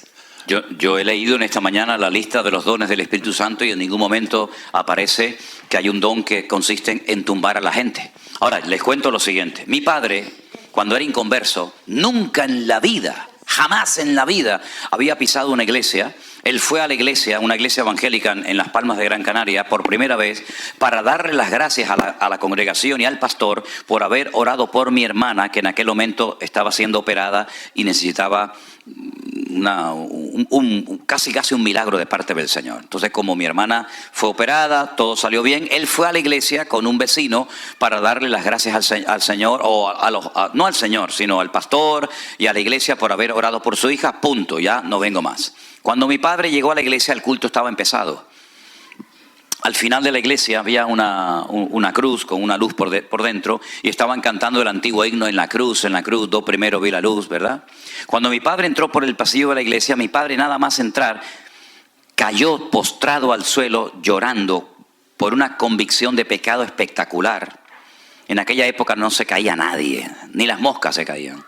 Y él cayó al suelo, postrado, llorando, y ese día mi padre se convirtió, le entregó su vida a Cristo. A los 3 meses o 4 meses nos llevó a todos a la iglesia, todos nos convertimos y nos bautizamos el mismo día. Hay momentos en los que Dios hace cosas tremendas, ¿verdad? Nosotros estuvimos en una iglesia durante años en Tenerife y un día me llamó a mí la máxima autoridad de la ciudad y fui a entrevistarme con él a su despacho. Y estaba allí porque me habían denunciado y fui a hablar con la persona más importante del condado, de la ciudad. Y me preguntó y me dijo, ¿qué hacen ustedes en su iglesia? Y bueno, nos cantamos, predicamos, alabamos a Dios. Y no, mire, hay unos vecinos que viven enfrente de ustedes, que cuando ustedes empiezan a cantar y empiezan a orar, ellos en su casa se caen al suelo, y entonces ya están cansados de que cada vez que se pongan a orar, ellos se caen al suelo y no pueden ver la televisión, ni pueden... Y yo le dije, yo no tengo ni la más remota idea de lo que usted me está diciendo. Yo sé que me han rayado el coche me parecía una cebra, lo tenían rayado para arriba, para abajo, y los vecinos me decían, sal, te lo están rayando ahora. Y le dije, mejor que no salga, pues yo me conozco. Pero usted es un tonto. Digo, no, prefiero no salir. Y mi coche era, ya te digo, una cebra, arriba, abajo, con un clavo, con un destornillador. Bueno, pero yo no sabía que a ese señor le estaba pasando eso con su señora cuando estaba en su casa. Yo durante años fui evangelista, no fui pastor, no era maestro, sino que predicaba en las calles 1 semana, 2 semanas, 3 semanas, 1 mes, predicando todos los días en la calle. Y durante la predicación, gente inconversa, gente de macumba, de umbanda, de estas religiones extrañas, comenzaban a caerse en las calles. Y yo miraba para todos lados y decía, ¿pero qué está pasando aquí? La gente caía por el poder de Dios. Bueno, pero yo no obligaba a nadie ni empujaba a nadie. Además, para tirarte a ti hay que tener fuerza, ¿eh? Porque tiene que estar muy ungido, ¿eh? Tiene que estar muy ungido, ¿verdad? Entonces, hay gente que empuja, hay gente que finge, hay gente que se tira. Hay de todo en esta vida. Como decía mi abuelo, en este mundo, hijo, hay para todo. Pero no es un don. También hay gente que empuja. Yo fui una vez a una iglesia y mandaron a todos pasar adelante, cosas que a mí me ponía enfermo, pero pasé adelante. El muchacho me empujaba y me empujaba y me empujaba, y yo le dije, ¿tú quieres que yo me tire? Pues claro, él diría, uy, se cayó Manolo Sierra, él le daba caché, no le daba categoría, ¿no? Y digo, ¿tú quieres que yo me tire y te quedes ya tranquilo? Porque me tienes loco, ya me estás mudando para atrás, me va a dejar un agujero aquí en la frente, ¿no? Entonces, no es ningún don, se convirtió en una moda que en Argentina, cuando yo fui en el año 90 a Argentina, te obligaban después de la predicación a orar por todo el mundo, pero es que las iglesias eran de 2.000, 3.000, 4.000 personas, y estabas hasta las 3 y 4 de la mañana, ora por este, ora por el otro, porque los que se caían, el pastor era un hombre importante. Si no se caían, el pastor era menos importante y no te invitaba más. Son simplemente modas, son modas que van y vienen, pero no tienen absolutamente nada que ver con esto. Si yo no me caigo, no significa de que el Señor no me está bendiciendo. ¿Cuándo comenzaron 120 personas al mismo tiempo a hablar en otras lenguas? Y dice la Biblia que fueron llenos, como nunca nadie jamás ha sido lleno del Espíritu Santo. En Pentecostés, en Jerusalén, estaban todos sentados.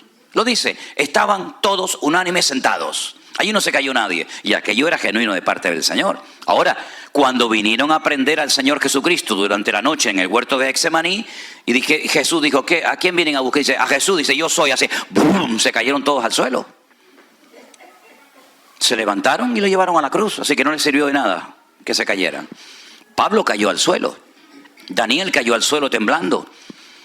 Juan en la isla de Patmos dice, cuando le vi caí como muerto a sus pies, pero él puso su diestra sobre mí y me dijo, no temas, yo soy el primero y el último, ¿verdad?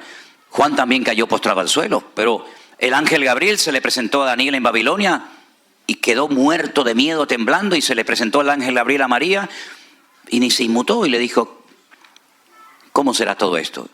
Dios respeta la individualidad de la gente. Obligar a la gente a que se caiga o no se caiga me parece una falta de respeto. Dios se mueve como quiera. Y si Dios quiere hacer algo, que lo haga Él, pero no el hombre. Esa es mi opinión. ¿Sí? Por allá había una pregunta, hermano Gregorio. Gracias. Necesito clarificación. Romanos 12, 7, donde se dice, o si de servicio en servir, o el que enseña en la enseñanza. Servicio, cuando usted mencionó lo user, que eso no es un servicio, que eso no es un don anteriormente, o estoy confundido. No, yo no dije que el servir no sea un don, de hecho aquí está como un don. Ok, entonces el que está en una puerta ayudando, eso, dando un servicio, no es un don. Estamos mezclando. Yo dije que no era un ministerio. Okay, Servir es un don, no un ministerio. Ok, ya entendí esa parte. Ahora, generalmente el que tiene el don de servicio, ni él se da cuenta que lo tiene. Pero las primeras personas que se dan cuenta que lo tienen son los hermanos que les rodean. Aquí entre nosotros hay mucha gente que tiene el don de servicio y a lo mejor no se han dado ni cuenta de que lo tienen. Porque es un don que la gente no pide. La gente no pide el don de servicio, la gente pide el don que se vean. Pulpitis, ¿no? Pulpitis, microfonitis, eso es lo que le gusta a la gente, ¿no? Pero el don de servicio, servir a los demás, es algo maravilloso. La gente lo tiene, le sale espontáneo, no tienes que decirle nada. Es una persona con iniciativa.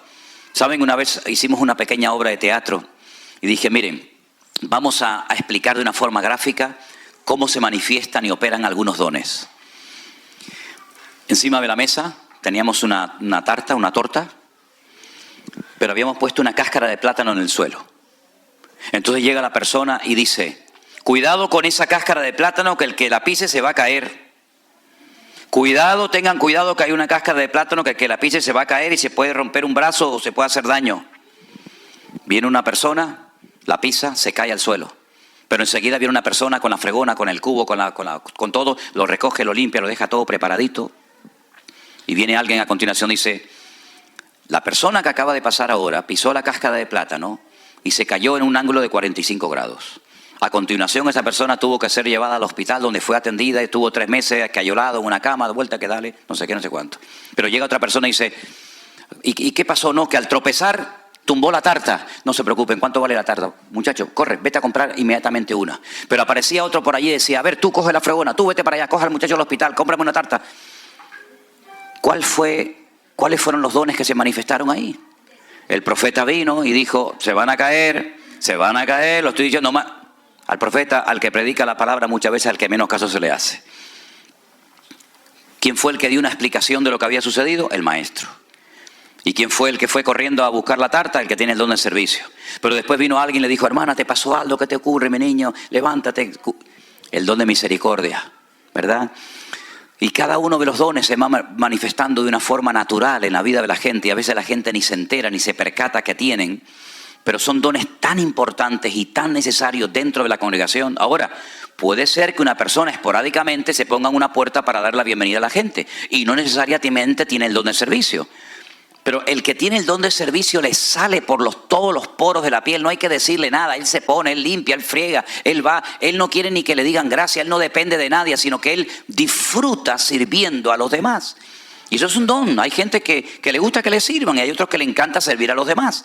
Entonces son dones muy hermosos que se pueden terminar convirtiendo en algo que es algo evidente y que la iglesia reconoce de una forma clarísima. ¿Por qué? Porque es algo que sale por todos los poros de su cuerpo y tiene evidentemente un don. Pero no se puede mezclar la palabra don con la palabra ministerio porque son dos cosas completamente diferentes.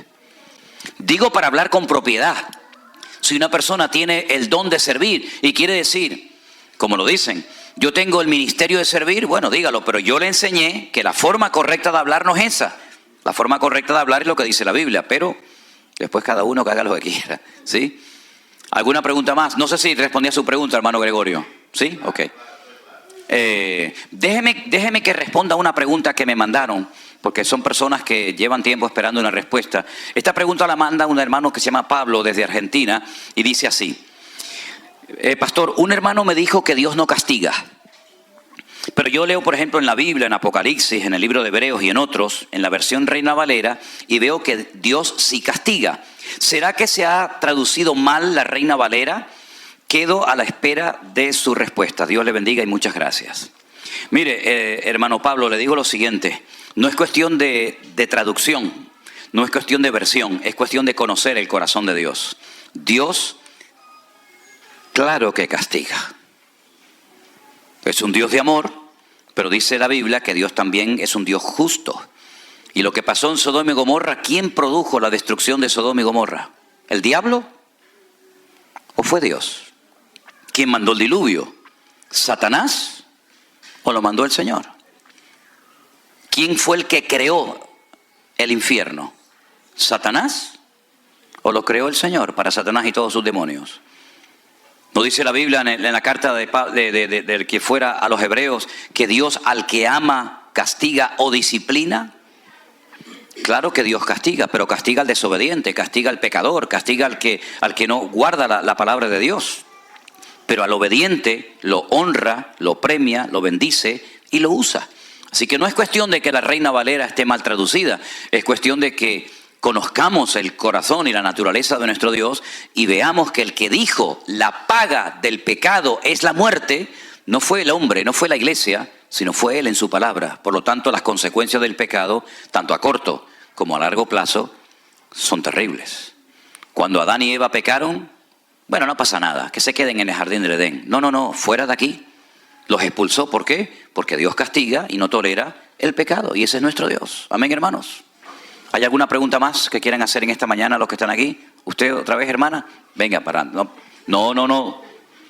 Aquí estamos para aprender, no se preocupen. Adelante. ¿Qué tiempo de la creación de Adán y Eva a que fueron expulsados del paraíso? ¿Se sabe? Miren, según la Biblia,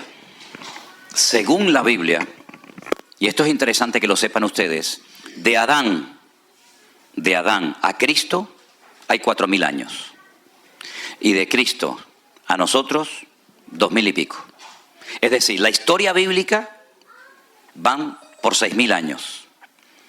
¿Quiere decir que que el mundo tiene 6.000 años? No. El mundo no tiene 6.000 años. Y ahora les voy a poner un ejemplo.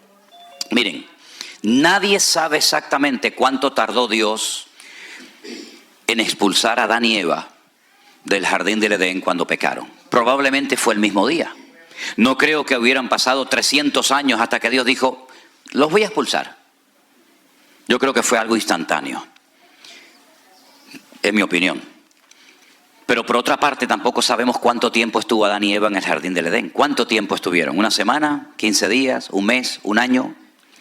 Entonces, hermanos, si usted dice que la historia bíblica son 6.000 años, desde Adán a Cristo 4.000 y de Cristo a nosotros 2.000, ¿y qué ocurre cuando, por ejemplo, descubren un hueso y dicen, no, este hueso tiene 25.000 millones de años? Cuando descubren un mamut o un dinosaurio, dicen, no, bueno, mire, vamos a hacer una cosa. ¿Cómo se llama aquí? ¿Un globo? Eso que se infla, ¿no? Que es el globo. Vale. Si cogiéramos un globo totalmente desinflado, y cogiéramos un rotulador y le pintáramos así unos ojitos, una nariz y una boca, y midiéramos la distancia entre el puntito A y el puntito B, entre el ojo derecho y el ojo izquierdo, nos daría a lo mejor 1 centímetro. ¿Sí o no? Ok. Si inflamos el globo, y ya el globo no es así, sino el globo es enorme, ¿cuánta distancia hay entre el punto A y el punto B, entre el ojo derecho y el ojo izquierdo? A lo mejor, póngale 25 o 30 centímetros. ¿Cuál es la medida correcta? Las dos son correctas, pero uno está vacío y el otro se estiró por el contenido del aire, del oxígeno que se le metió dentro. ¿Ok? La Biblia cuenta la historia desde este punto hasta aquel. Pero la Biblia no cuenta la historia desde este punto hasta aquí. El universo se mueve a una velocidad constante. Por lo tanto, por el tiempo que transcurre y por la velocidad constante que tiene, se puede saber más o menos la antigüedad del universo. El universo se mueve a una velocidad constante, ¿ok? Entonces, ¿qué es lo que ocurre? Cuando dicen el famoso Big Bang, la famosa explosión del cual salió todo, del cual salió la vida, el hombre está viendo el universo estirado. Y por eso dice, claro, entre este punto y este hay 25.000 millones. Pero Dios en Génesis capítulo 1 te cuenta la historia del globo desinflado, recién creado. Es como si tú pones aquí un prisma y le entra la luz y te pones al otro lado y dices, bueno, por aquí me salen 7 colores, pero por aquí solamente me llega uno, que es el blanco. ¿Quién está contando la verdad? Depende de dónde estés. Si yo estoy a este lado del prisma, veo que le entra un rayo blanco, la luz del sol. Pero si estoy al otro costado, veo que la luz se ha dividido en 7 colores diferentes. Los dos están contando la verdad, depende del lado en el que te encuentres. Entonces la ciencia no contradice a la Biblia, ni la Biblia contradice a la ciencia. Simplemente que la ciencia mira el globo inflado, el universo estirado por la velocidad constante, y Dios cuenta todo con el globo desinflado, y por eso la cronología de la Biblia es completamente diferente. Por otra parte, no nos olvidemos que hay muchas formas de contabilizar el tiempo. Por ejemplo, ustedes aquí tienen millas, nosotros no usamos las millas, usamos los kilómetros. Ustedes tienen yardas, nosotros tenemos otras medidas. El sistema métrico decimal ustedes no lo usan, usan otro sistema, tanto de peso como de medidas, etc. Pero también el tiempo se puede medir de diferentes maneras. ¿Cuántos calendarios existen? Muchísimos, muchísimos. Está el calendario gregoriano, está el calendario judío, está el calendario chino, está el calendario árabe. Entonces depende del calendario que usemos, estamos en una época o estamos en otra, ¿verdad? El calendario gregoriano, que es el nuestro, ¿quién lo inventó? Un cura, un papa, Gregorio. Y hay un fallo de 4 o 5 años, porque los que inventaron los números que usamos hoy en día nosotros son los árabes. Antes de los árabes se utilizaban los números romanos. Entonces el 0 no existía en el número romano, ¿verdad? Y él inventó un calendario, pero ya existía otro calendario. Nuestro calendario gira, el sol queda quieto y es la tierra la que gira alrededor del sol en los dos movimientos, traslación y rotación. Pero sin embargo, el calendario bíblico no gira en torno al sol, sino en torno al ciclo lunar. Y por eso el calendario bíblico tiene 360 días y el calendario solar o el nuestro actual es 365 días. Por eso, para unir ambos calendarios, a veces han puesto lo que se llaman meses preñados. En vez de un año con 12 meses, cada cierto tiempo añaden un 13º para que sea un calendario de 13 meses, para poder unir uno con otro. Cuando usted estudia escatología bíblica, usted no puede sacar los cálculos según nuestro calendario porque no le salen. Porque el calendario bíblico es mucho más corto. Nosotros decimos, por ejemplo, en nuestra cultura, ahora estamos hoy, ¿qué es? Viernes. Hoy es viernes. ¿Cuándo va a ser sábado? ¿Cuándo es el sábado? No. El sábado empieza esta noche, ¿a qué hora? No, a las 6 no. A las 12:01. Ahí empieza el sábado. En la Biblia no. En la Biblia empieza al día siguiente cuando ya se ven 3 estrellas en el cielo. Cuando ya se oculta el sol, ya es sábado. Yo he recibido hoy mensajes de Israel donde me dicen Shabbat Shalom, Shabbat Shalom, feliz sábado. ¿Por qué? Porque dentro de un ratito en Israel será sábado con la caída del sol. Cuando naturalmente una mujer ya no tiene luz para enhebrar una aguja, ya es el día siguiente. Entonces son formas diferentes de contabilizar el tiempo. Así es que es muy importante saber todos estos detalles porque hay muchas personas que han dado fechas y han puesto cálculos y no coinciden porque la forma de medir el tiempo en la Biblia, ¿no dijo el Señor, el día tiene 12 horas? Y uno dice, no, el día tiene 24. Pero Él dijo, el día tiene 12 horas. Por eso cuando Él dijo el día y la hora, nadie la puede saber, claro que no, porque cuando en Europa es de día, aquí es de noche, y cuando unos se levantan, otros se acuestan, es totalmente imposible jugar con el tema de fechas, que lamentablemente muchos se han dedicado, incluso hasta últimamente, a estar con este jueguecito, y después pasa lo que pasa, ¿se dan cuenta? ¿Alguna pregunta más, hermano? A propósito del tiempo. Sí. Tengo un pariente, pastor también, Armando Andrusin, que acaba de disculparse, porque vio una fecha del advenimiento. Y mucha gente, escuchado muchos pastores, inclusive usted, que dicen ya está muy próximo. Entonces mi pregunta es, hablando del tiempo, ¿próximo puede ser una semana o 1000 años? Próximo es próximo y dar una fecha es dar una fecha. Son dos cosas completamente diferentes. Hoy falta un día menos para la venida de Cristo que ayer. Hoy falta un día menos. Yo estoy más cerca de la venida de Cristo que el apóstol Pablo. Ellos vivían con la expectativa de ver el retorno inminente de Cristo, pero evidentemente no fue en su época. Ok, ¿qué es lo que ocurre? Recuerden que el Salmo 90 dice que para el Señor un día son 1000 años y 1000 años es un día. Esto es muy importante porque cuando ustedes hay una letra, la primera letra del alfabeto hebreo, que no es una letra, es un comodín, es una letra que es lo que tú quieres. Puede ser A, puede ser E, es lo que tú quieras.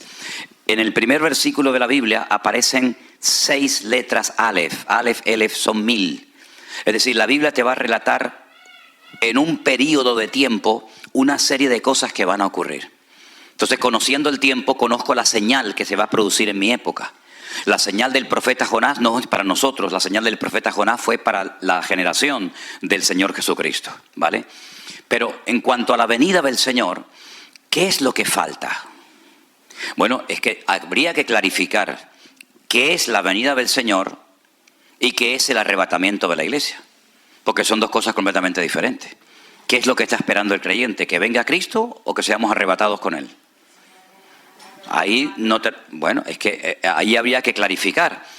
Ok, vamos a leer un versículo bíblico que nos va a dar, y vamos a ir, pienso yo que concluyendo, porque si no podemos, yo por mí no tengo prisa, pero por ustedes más que nada, vamos a leer unos versículos bíblicos que son muy clarificadores para responder a la pregunta de nuestro hermano.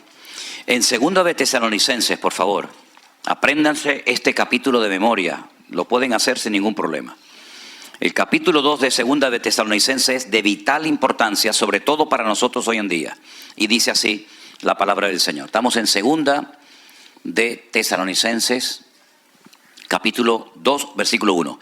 Con respecto a la venida de nuestro Señor Jesucristo y nuestra reunión con Él, os rogamos, hermanos, que no os dejéis mover fácilmente de vuestro modo de pensar, ni os conturbéis, ni por espíritu, ni por palabra, ni por carta, como si fuera nuestra, en el sentido de que el día del Señor está cerca. La palabra venida del versículo 1 es la palabra parausía. Hay dos palabras griegas para definir la venida del Mesías. La Biblia profetizaba dos. Una, como siervo sufriente que ya se produjo hace 2000 años, y la palabra epifanía. Y la segunda palabra para hacer referencia a la segunda venida del Señor Jesucristo visible es parausía. Luego tendríamos que leer en el verso 1 con respecto a la parausía, es decir, con respecto a la segunda aparición visible del Señor Jesucristo. Ojo a los datos que va a dar el Señor. Nadie os engañe, verso 3, nadie os engañe en ninguna manera, porque no vendrá, ¿quién? El Señor. El Señor no vendrá. Repito, no vendrá el Señor, ¿hasta cuándo? Hasta que venga la apostasía y se manifieste el hombre de pecado, el hijo de perdición. Definamos estos dos conceptos. ¿Qué es apostasía y qué es la manifestación del hombre de pecado y del hijo de perdición? La apostasía es el descontrol, la anarquía en el mundo total. No hay moral, no hay principio, no hay valores, no hay nada. Dice el Espíritu claramente que algunos apostatarán de la fe, se darán marcha atrás, abandonarán los caminos del Señor, ¿verdad? Todo será un caos, un desorden total y absoluto. ¿Eso ha comenzado a ocurrir o todavía no lo vemos? Hay que estar ciego, ¿no? Hay que estar ciego. Vayan a Europa para que vean lo que es aquello. Vayan a las Islas Canarias para que vean lo que es aquello. Sodoma y Gomorra por 20, del 1 de enero al 31 de diciembre. Eso ya está. Pero falta un segundo dato, algo que nos da aquí Pablo, que dice, se manifieste, se dé a conocer el hombre de pecado, el hijo de perdición. ¿Este señor quién es? El anticristo. El único que emplea la expresión o la palabra, el término anticristo es Juan. Esa palabra solamente la emplea Juan. Pablo lo llama el hombre de pecado, el hijo de perdición, el inicuo. Daniel lo llama el cuerno pequeño. Juan lo llama el anticristo, pero es la misma persona. Fíjense las características de este personaje. Un líder político. Se opone y se levanta contra todo lo que se llama Dios o es objeto de culto. Todo lo que es objeto de culto. Le hará la guerra. Tanto que se sienta, ¿dónde? En el templo de Dios, como Dios, haciéndose pasar por Dios. Uno dice, bueno, pero somos el templo del Espíritu Santo. Sí, pero no mezclemos las cosas. El templo de Dios en aquella época era el templo de Jerusalén. Ahora, usted dirá, pero hermano, ¿pero cómo se va a sentar el anticristo en el templo de Dios si los romanos en el año 70 después de Cristo destruyeron el templo y no hay templo? Es sentido común, es aplicar el sentido común. ¿Cuál es el sueño del pueblo de Israel? ¿Por qué oran todos los días? ¿Por qué se visten de negro? ¿Por qué están de luto? Porque su anhelo es tener su templo. Los cristianos podemos tener iglesias por todo el mundo. Los musulmanes tienen sus mezquitas por todo el mundo. Pero los judíos no tienen templos por todo el mundo, porque solamente pueden tener uno. Solamente uno. Y solamente en la ciudad de Jerusalén, en lo alto del monte Moriah. No pueden tener más templos. Sinagogas las que quiera, pero templo uno solo. Entonces, si usted va a Israel, usted va a visitar el Museo del Templo. Y en el Museo del Templo ya tienen todo. Todo listo, todo preparado, las trompetas, los instrumentos, el aceite, la menorá, el candelabro, absolutamente todo lo tienen preparado, hasta las piedras, numeradas, cortadas, enterradas en el Mar Muerto. Allí están preparados, todo está listo. Solamente falta lo que llaman ellos la paradumá, que es una vaca de color rojo, de la piel, todos los pelos rojos, que es la que dice en el libro de Números, en el Antiguo Testamento, que tienen que ponerla sobre el altar, quemarla y con las cenizas purificar el templo. Y esa vaca aún no ha aparecido. Pero el templo va a ser reconstruido. Cada vez que un judío se casa, meten dentro de un trapo una copa y el novio la aplasta con el pie para recordar la destrucción del templo de Jerusalén. Cuando usted como judío construye una casa y arregla toda la pared y la encala y la pinta y la pone bonita, hay una parte que usted la deja vieja sin arreglar. ¿Para qué? Para que cuando la vea sepa que el templo de Jerusalén está destruido. Todo gira en torno al templo. Están de negro los rabinos porque están de luto. Porque van al muro por la mañana, por la tarde, por la noche. Porque se mueven así, porque lloran, porque gimen, porque oran y claman por la reconstrucción del templo de Jerusalén. Pero ellos no saben, muy pocos saben, que ese tercer templo, el primero lo levantó Salomón, el segundo fue, ¿verdad?, cuando vinieron del cautiverio. No saben que ese tercer templo va a volver a ser profanado. Mateo capítulo 24, Jesús dijo: cuando veáis la abominación desoladora de la cual habló el profeta Daniel, el que lea entienda, la profanación del lugar santísimo, ahí es cuando el anticristo se sienta en el templo de Dios, haciéndose pasar por Dios. ¿No os acordáis que cuando yo todavía estaba con vosotros os decía todo esto? En otras palabras, hay un proceso. Por eso yo muchas veces cuando voy a muchos sitios, todavía no lo he dicho desde que vine a Estados Unidos esta vez, pero lo voy a decir ahora: hoy no va a venir el Señor Jesucristo. Y algunos dicen: ay, lo que acaba de decir el pastor. Bueno, si al final del día nos fuimos con el Señor, estamos allá, les pediré perdón a todos ustedes. Pero si al final del día nos seguimos viendo aquí, entonces yo no me equivoqué. Porque yo sé que hoy no va a venir el Señor Jesús a buscar a su iglesia. Porque todavía faltan algunos detalles que no se han dado y por lo tanto aprovecho el tiempo porque sé que cada vez me queda menos, porque el Señor viene pronto, pero todavía no se han dado los datos, las características para que el Señor aparezca en cualquier momento. Me preguntan muchas veces: ¿y usted cree que el anticristo, este líder político, está por ahí? Yo digo: totalmente convencido. Totalmente convencido. Creo que está por ahí. El anticristo no es un personaje de Hollywood, es un señor con pasaporte, con documentación, con seguridad social, con papá, con mamá, con abuelo, con carne, con huesos. Aún no se ha manifestado y se va a levantar en Europa. El antiguo Imperio Romano abarcaba desde todo lo que era España, Finisterre, el fin de la tierra, todo lo que es Europa, todo lo que es Oriente Medio y todo el norte de África, todo el Magreb. Eso era el territorio del Imperio Romano. Por eso las dos piernas de la imagen de Daniel, uno es un continente y otro es otro continente con los 10 dedos que le salían, ¿verdad?, de las piernas, de los pies. Por lo tanto, son muchos detalles que la Biblia nos da para que aquel día no sorprenda como ladrón en la noche. El Señor viene, amén, hoy lo hemos recordado con el pan y el vino, pero todavía quedan algunos detallitos. Claro, yo jamás en mi vida voy a dar una fecha, como algunos dan por ahí fechas. Pues yo no la voy a dar, pero sí digo que hoy falta menos para la venida del Señor. Si le preguntas a un rabino judío, ¿cuánto falta para...? Ellos lo están esperando por primera vez, nosotros por segunda. ¿Cuánto falta para que venga el Mesías? Te dice 1 hora. Sí, pero haz el cálculo. Si un día son 1000 años y 1000 años es un día, ¿cuánto es 1 hora? Bueno, es una regla de 3. Ustedes la sacan, se lo dejo como tarea. Es decir, falta poco tiempo. ¿Qué tenemos que hacer? Aprovechar el tiempo porque los días son malos.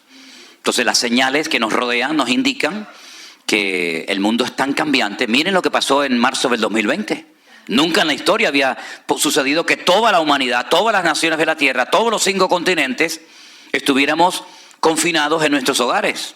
Y el Señor utilizó ese tiempo para limpiar la iglesia, para sacudir nuestras conciencias, para llevar a centenares de miles de personas a los pies de Cristo, porque aquí hay una clave y es la siguiente. ¿Qué es lo que será? Pregunta en el libro de Eclesiastés capítulo 1. ¿Qué es lo que va a suceder? ¿Qué es lo que será? Y responde, dice, lo mismo que fue. Luego, la clave de interpretación del futuro es conocer bien el pasado.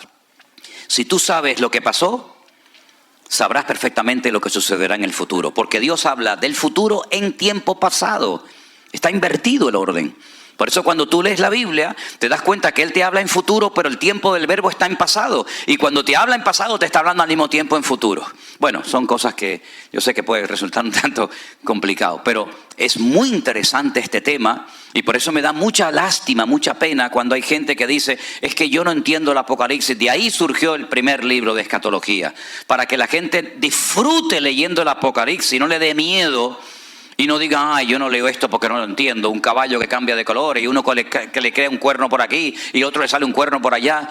Todo eso tiene una explicación y una razón de ser. Hermanos queridos, se nos ha ido el tiempo volando. ¿Qué hora es? Se nos ha ido el tiempo. Créanme, yo podría estar hasta mañana por la noche hablando de esto, porque me fascina todo esto. Y la gente tiene preguntas y preguntas, pero vamos a ponernos de pie en esta mañana, darle gracias al Señor. Porque mire, aunque es imposible dar todo en una sola clase, en un solo culto, lo que está bien claro es lo siguiente.